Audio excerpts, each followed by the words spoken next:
राधे राधे दोस्तों, जय Shri Krishna. Good morning. अभी सुबह के बज रहे थे 5:30 और मैंने स्नान ध्यान करके पूजा पाठ कर लिया था दोस्तों।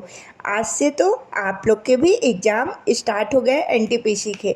आज किसका किसका एग्ज़ाम था कमेंट बॉक्स में बताइएगा दोस्तों। और आगे आज की इस वीडियो में मैं आप लोगों से शेयर करूँगी कि आज का एग्ज़ाम कैसा था, किस किस टॉपिक से क्वेश्चन ज़्यादा पूछ रहे हैं, मैथ्स, रीजनिंग, जीके, जीएस सभी का लेवल आप लोगों से शेयर करूंगी दोस्तों। आप लोग वीडियो में लास्ट तक बने रहिएगा। आपको इस वीडियो को देखने के बाद बहुत ज़्यादा फायदा होगा, इसीलिए जो जो चीज़ें मैं शेयर करूंगी ना आपसे इस वीडियो के माध्यम से उन सभी चीज़ों को आप फॉलो कीजिएगा। आगे जिनके भी एग्ज़ाम है उन अगर सारी चीज़ों को आप फॉलो करेंगे तो आपको बहुत ज़्यादा फ़ायदा होगा दोस्तों। तो चलिए अब वीडियो को स्टार्ट करते हैं। अभी तो स्टार्टिंग में मैं अपना स्टडी सारा बताऊंगी कि मैंने क्या क्या पढ़ाई की और उसके बाद लास्ट में मैं आपसे एग्ज़ाम रिव्यू शेयर करूंगी दोस्तों। तो चलिए अभी मैं लाइब्रेरी आ गई थी। लाइब्रेरी में आकर मैंने डेली की तरह आज भी अपना रिवीजन चालू कर दिया। सबसे पहले रिवीजन में मैंने जीके जीएस को उठाया। जीके जीएस में भी स्टैटिक वाले पोर्शन को, स्टैटिक वाले पोर्शन में आज मैंने जितनी भी बुक्स थी लगभग 550 बुक्स मैंने कंप्लीट मतलब रिवीजन किया है दोस्तों। आप लोग को भी बुक्स चैप्टर अच्छे से पढ़ना है। बुक्स वाले पोर्शन से बहुत ज़्यादा क्वेश्चन पूछे जा रहे हैं दोस्तों, इसीलिए हमें अपने जीके जीएस में सभी चैप्टरों में बहुत अच्छी पकड़ बनानी है। आप लोग पूछ रहे थे कि मैंने बुक्स वाला चैप्टर कहाँ से कंप्लीट किया है दोस्तों, तो मैंने बुक्स नवीन सर से ही पढ़ी है। नवीन सर ने लगभग 550 बुक्स कराई है। मैंने ऐप के माध्यम से पढ़ा है। मैंने ऐप में एनटीपीसी का बैच लिया था प्रॉपर, उसी से मैंने पूरी स्ट्रेटजी के सर से ही कंप्लीट की है। अभी तो देखो दोस्तों, ऐप मतलब बैच वैच लेने का कोई मतलब नहीं है, क्योंकि अब इसके लिए टाइम नहीं है। आप लोग यूट्यूब में भी सर्च करके सर से पढ़ सकते हैं दोस्तों। मतलब लास्ट में जो भी चीज़ें हैं इंपॉर्टेंट चीज़ें वो चीज़ें आप पढ़ लीजिए, क्योंकि प्रॉपर अब मतलब स्टार्टिंग से लास्ट तक पढ़ने में ना तो टाइम बचा है और ना ही कोई फ़ायदा है। इसीलिए आपसे जो जो टॉपिक नहीं बनते हैं वो टॉपिक आप यूट्यूब में सर्च करिए और वहीं से पढ़ लीजिए दोस्तों। तो आज मैंने जैसे बुक्स वाले कंप्लीट कर लिया है बुक्स वाले पोर्शन को। अब मैं बुक्स वाले पोर्शन से आपसे कुछ इंपॉर्टेंट क्वेश्चन बोलूँगी। आप लोग कमेंट बॉक्स में आंसर ज़रूर बताइएगा। अब तो आप लोग आंसर देना स्टार्ट ही कर दिए दोस्तों, क्योंकि अभी जो जो इंपॉर्टेंट क्वेश्चन रहेंगे वही मैं आप लोगों से पूछती हूँ। और क्या पता कि आपके शिफ्ट में यहीं से कोई क्वेश्चन बन जाए। और आप जब इन क्वेश्चनों को ध्यान से सुने रहेंगे ना, तो आपको अगर ये इन्हीं क्वेश्चनों में से कोई आपके एग्ज़ाम में क्वेश्चन बनता है तो आप बहुत आसानी से कर पाएंगे दोस्तों। इसीलिए मैं आप लोगों से बार बार बोलती हूँ कि आप लोग क्वेश्चनों को ध्यान से सुना करिए और उनकी आंसर देने की कोशिश किया करिए दोस्तों। तो चलिए अब हम लोग अपना क्वेश्चन सीरीज स्टार्ट करते हैं। आप लोग भी जल्दी जल्दी कमेंट बॉक्स में आंसर देना स्टार्ट कर दीजिए। सॉन्ग ऑफ इंडिया किसकी पुस्तक है? द बनियान ट्री किसकी पुस्तक है? अस्मिता का संघर्ष किसकी पुस्तक है? Nehru and the spirit of India किसकी पुस्तक है? How to live your life किसकी पुस्तक है?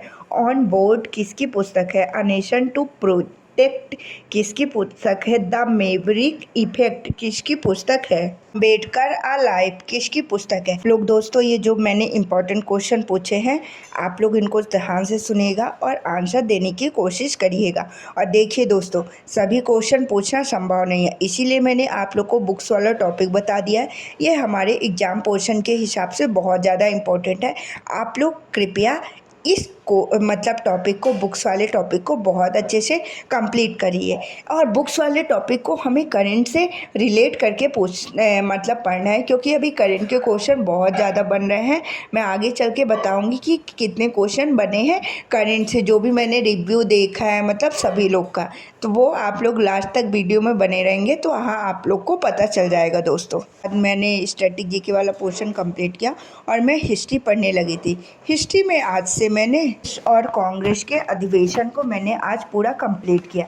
अब कांग्रेस और कांग्रेस के अधिवेशन से तो आप लोग अगर मतलब एग्ज़ाम कोई भी देखे होंगे तो आप लोगों ने देखा ही होगा कि कितने ज़्यादा इम्पोर्टेंट क्वेश्चन बनते हैं दोस्तों। इसीलिए आप लोग को हिस्ट्री में आधुनिक इतिहास वाला पोर्शन, अगर आपके पास टाइम नहीं है तो आप लोग आधुनिक इतिहास वाला पोर्शन तो एक बार पूरा कंप्लीट रिवीजन करके जाइएगा ही दोस्तों।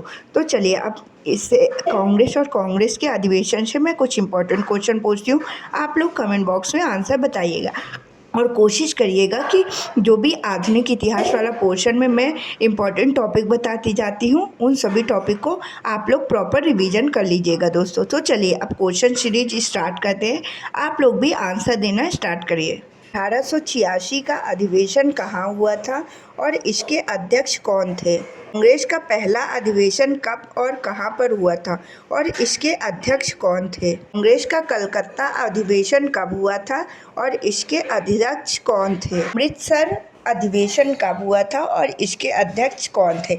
आप लोग को अधिवेशन याद करना है, कौन सा अधिवेशन कहाँ पे हुआ था, उसकी प्रॉपर डेट्स याद करनी है, उसमें कितने सदस्य शामिल हुए और उनके अध्यक्ष, और उस अधिवेशन के अंतर्गत कौन कौन सी इम्पोर्टेंट मतलब कार्य हो उनको भी अच्छे तरीके से याद करने हैं दोस्तों, क्योंकि सारी चीज़ें इम्पॉर्टेंट है और एग्ज़ाम में कुछ भी पूछ सकता है। इसीलिए हमें मतलब अपना सारा प्रॉपर बहुत अच्छे तरीके से कंप्लीट करना है दोस्तों। तो आज से मैंने फिजिक्स वाला पोर्शन स्टार्ट कर दिया था, 2-3 दिन में मैं फिजिक्स वाला अपना पूरा पोर्शन कंप्लीट कर लूँगी दोस्तों। आप लोग भी कोशिश करिए, अगर आपको जीके जीएस में अच्छे नंबर बनाने हैं तो आप साइंस वाले पोर्शन में भी उतना ही ध्यान दीजिए, करंट वाले पोर्शन में भी उतना ही ध्यान दीजिए, स्ट्रेटेजी के और प्लस जो हमारी अदर सब्जेक्ट हैं जैसे हिस्ट्री, पॉलिटी हो गए, जियोग्राफी हो गई, इकोनॉमिक्स, सभी सब्जेक्ट में अपना 100% दीजिए, तभी हमारा जीके जीएस में अच्छा स्कोर हो पाएगा दोस्तों। मतलब अच्छा स्कोर 25+। कोशिश तो हमें मतलब 30 से 35 तक करनी है, लेकिन फिर भी 25+ तो हम क्वेश्चन जीके जीएस के अच्छे से मतलब सही अटेम्प्ट ही कर पाएँ दोस्तों। इसीलिए दोस्तों हम लोग को प्रॉपर बहुत अच्छे तरीके से सभी चीज़ों का रिवीजन करना है। उसके बाद मैंने मैथ्स वाला पोर्शन पढ़ना स्टार्ट कर दिया था। मैथ्स वाले पोर्शन में आज मैंने देखा कौन कौन से टॉपिक पूछ रहा है, तो मैथ्स वाले पोर्शन में एडवांस मैथ्स भी पूछ रहा है दोस्तों, अर्थमेटिक तो पूछ ही रहा है। इसीलिए हमें सभी चैप्टर्स में अपनी बहुत अच्छी पकड़ बनानी है, तब कहीं दोस्तों जाकर हम लोग का सिलेक्शन होगा। अब मैंने करंट अफेयर पढ़ना स्टार्ट कर दिया था। जब से मैं बोल रही हूँ आप लोग को, जब से मैंने वीडियो बनाना स्टार्ट किया है कि आप लोग प्लीज़ करंट अफेयर में बहुत ज़्यादा ध्यान दीजिए, क्योंकि जब से मैंने आरपीएफ कांस्टेबल का पेपर दे के आई हूँ ना, तब से मैंने करंट का मतलब देखा है कि कितना ज़्यादा जीके जीएस में करंट से रिलेट करके चीज़ें पूछ रहा है। और आज भी वही चीज़ें मैंने देखी, जैसे मैंने बहुत सारे रिव्यू देखे, मतलब 40 क्वेश्चन में लगभग 8 से 10 क्वेश्चन करंट से पूछे गए हैं। इसीलिए दोस्तों अभी भी टाइम है, लोग अपने करंट वाले पोर्शन को बहुत अच्छे से कंप्लीट कर लीजिए। जो सर ने 2 ब्रह्मास्त्र क्लासेस में पूरा करंट कराया है, पहला तो उसको कंप्लीट कर लीजिए और उसके बाद बुक्स के मतलब बुक्स वगैरह के माध्यम से पूरा 2024 वाला करंट कंप्लीट कर लीजिए दोस्तों, क्योंकि एनटीपीसी हमेशा पुराना ही करंट पूछता है। इसीलिए हमें हमें अपनी तरफ से पूरा 100% देना है और फिर सब भगवान के ऊपर छोड़ देना है दोस्तों। और एक बात और मुझे मैथ्स के बारे में आप लोगों से शेयर करनी थी। मैथ्स कैलकुलेटिव आ रही है, जैसे आरपीएफ एसआई वाला पोर्शन था ना, मैंने जितने भी वीडियोस देखे उसमें वही बता रहे हैं। अब देखो एकदम तो तभी पता चलेगा जिस दिन हम लोग का एग्ज़ाम होगा, लेकिन हम लोग जो बातें सुनते हैं वही तो हम भी मतलब वो करते हैं ना कि इसी तरह से एग्ज़ाम में पूछा गया होगा, तो वही मैं आप लोग को बिल्कुल एकदम सटीक नहीं बता पा रही हूँ। बट जितना मैंने सुना मतलब सभी लोगों से जाना यही था कि मैथ कैलकुलेटिव था, जैसे आरपीएफ एसआई वाले पोर्शन में था ना उस तरह से मैथ थी और उसी वाले लेवल की जीके जीएस भी थी। इसीलिए हमें थोड़ा अपने कैलकुलेशन में भी ध्यान देना है, क्वेश्चन की प्रैक्टिस ज़्यादा से ज़्यादा करने की कोशिश करना है दोस्तों।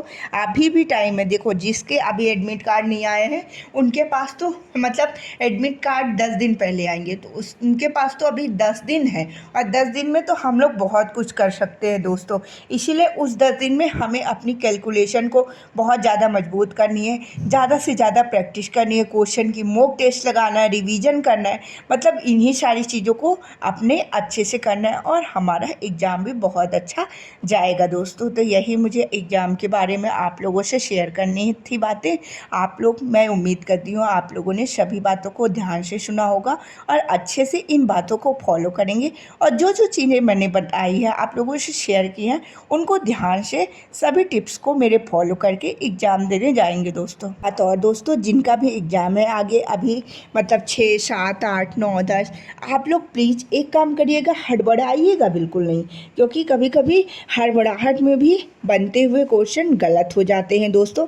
इसीलिए अपने मन को पहले शांत करिएगा और सबसे पहले वो क्वेश्चन करिएगा जो आपसे बनते जाएं, फिर एक बार पूरा कंप्लीट कर लीजिएगा पेपर, फिर उन क्वेश्चनों पे आइएगा जो मतलब ज़्यादा कैलकुलेटिव है, जैसे मैथ्स रीजनिंग के। जब आपके पास जो टाइम बचता है उन टाइम में उन क्वेश्चनों को करने की कोशिश करिएगा। कभी हम लोग के साथ ऐसा होता है दोस्तों कि मतलब कोई एक क्वेश्चन है, मतलब ये लगता है कि बनता है, लेकिन उसको करने लगते हैं, उसमें हमारा बहुत टाइम वेस्ट हो जाता है और उसी टाइम में हमारे 3 से 4 क्वेश्चन बनते हुए टाइम कम की वजह से छूट जाते हैं दोस्तों। इसीलिए हमें ऐसा नहीं करना है। अगर एक क्वेश्चन में आपके 1 मिनट से ज़्यादा लगते हैं, उस क्वेश्चन को वहीं पे छोड़ देना है और हमें नेक्स्ट क्वेश्चन में चले जाना है। और जब लास्ट में टाइम बचे तो उस क्वेश्चन को एक बार कोशिश कर लेनी है। और आप लोग ये मतलब मेरा पर्सनल अनुभव सुनिएगा, मैंने ऐसे ही किया था आरपीएफ कांस्टेबल, और लास्ट में जब मेरे पास जो भी टाइम था उस टाइम में उन क्वेश्चनों को मैंने सॉल्व किया और मेरे सभी क्वेश्चन सॉल्व हो गए थे और मतलब सभी क्वेश्चन सही भी थे जब आंसर की आए। तो आप लोग भी इस मेरी ट्रिक को फॉलो करिएगा दोस्तों। तो चलिए अब मैं घर जा रही हूँ। राधे राधे दोस्तों, जय श्री कृष्ण, बाय बाय।